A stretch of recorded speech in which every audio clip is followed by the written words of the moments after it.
Saudi আরবের বন্দরনগরী জেদ্দায় চলছে আরব বিশ্বের অন্যতম আকর্ষণীয় উৎসব Red Sea International Film Festival. ১২ দিন ব্যাপী উৎসব শুরু হয়েছে ৫ ডিসেম্বর। বিশ্ব সিনেমার এই মিলন মেলায় প্রদর্শিত হয়েছে বাংলাদেশের সিনেমা সাবা। ৮ ডিসেম্বর জেদ্দার কালচারাল স্কোয়ার অডিটোরিয়ামে প্রদর্শিত হয়েছে সিনেমাটি, যার মূল ভূমিকায় মেহজাবিন চৌধুরী।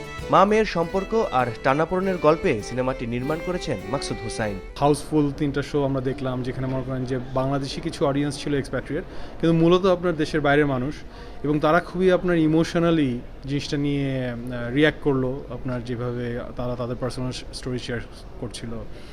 বুসানেও আপনার একই জিনিস, তারা আপনার খুবই মানে পার্সোনালি জিনিসটাকে আপনার তাদেরকে টাচ করেছে। এবং আপনার রেড সিতেও আমাদের এখন প্রদর্শনী হলো। সো হ্যাঁ, মানে আমার জন্য খুবই একটা ফ্যাসিনেটিং এক্সপিরিয়েন্স। আমার যেহেতু প্রথম ছবি এবং এত ভালো ভালো জায়গায় যাচ্ছে, এটা খুবই বড় পাওয়া আসলে। টরেন্টো বুসানের পর সাবা নিয়ে মোড়ল বুকে মেহজাবিন হেঁটেছেন লাল গালিচায়, জানালেন তার উচ্ছ্বাসের কথা।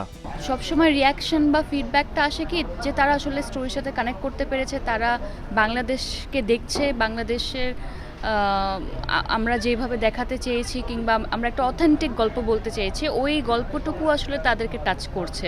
তা আমার মনে হয় ডিফারেন্ট ফেস্টিভ্যাল বা ভিন্ন ভিন্ন দেশের মানুষ হলেও এই যে একটা মা এবং একটি মেয়ে, এই যে ফিলিংটা বা এই রিলেশনশিপটা, এটা আসলে প্রত্যেকটা দেশে একই, এবং এই ইমোশনটাও আসলে সবার কাছে একই। তো দেশ বা উৎসব আলাদা হলেও আমার মনে হয় সবাই কানেক্ট করতে পারছে একইভাবে। ২০১৯ সালে বসেছিল রেড সি উৎসবের প্রথম আসর। The new home of film স্লোগানে এবার উৎসবের চতুর্থ আসর। এ আসরে ৮৫টি দেশের ৪৯ ভাষার ১২২টি সিনেমা প্রদর্শিত হওয়ার কথা।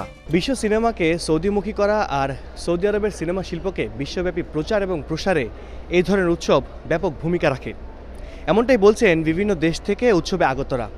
আর তাই আগামীতে আরও বড়সড়ে এ আয়োজন করতে বদ্ধপরিকর রেড সি কর্তৃপক্ষ। সৌদি আরবের বন্দরনগরী থেকে আল কাসির, সময় সংবাদ।